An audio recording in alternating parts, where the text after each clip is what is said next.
Job ফাউন্ডেশনের ক্লাসে সকলকে স্বাগতম। আজ আমরা সেট তত্ত্বের আরো একটি গুরুত্বপূর্ণ অঙ্ক সমাধান করব,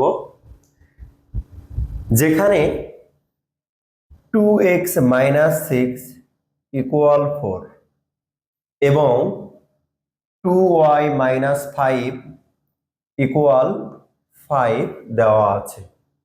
অর্থাৎ এই টাইপের অঙ্কের ক্ষেত্রে এই অংশের প্রথম ইকুয়াল এই অংশের প্রথম এবং এই অংশের দ্বিতীয় ইকুয়াল এই অংশের দ্বিতীয় লিখতে হবে। হলে এক্স ওয়াই এর মান কোনটি?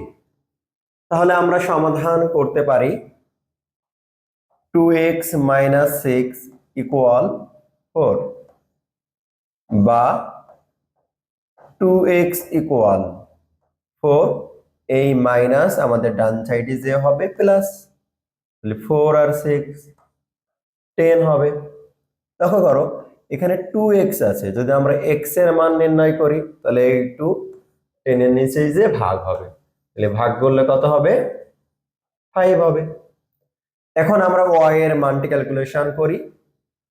2y - 5 = 5 দেওয়া আছে, তাহলে সেম সিস্টেম, এই মাইনাস আমাদের ডান সাইডে যে প্লাস হবে, তাহলে এই 5 আর 5 যোগ করলে 10 হবে। এখন আমার 2y আছে, y নির্ণয় যদি করি তাহলে এই 2 ভাগ হয়ে যাবে, তাহলে ভাগ করলে কত হয়? 5। তাহলে আমাদের x এর মানও 5, y এর মানও 5।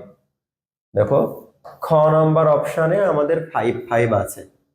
তা আশা করি তোমাদের এই টাইপের অঙ্ক যদি আসে তোমরা এরপর থেকে সমাধান করতে পারবা।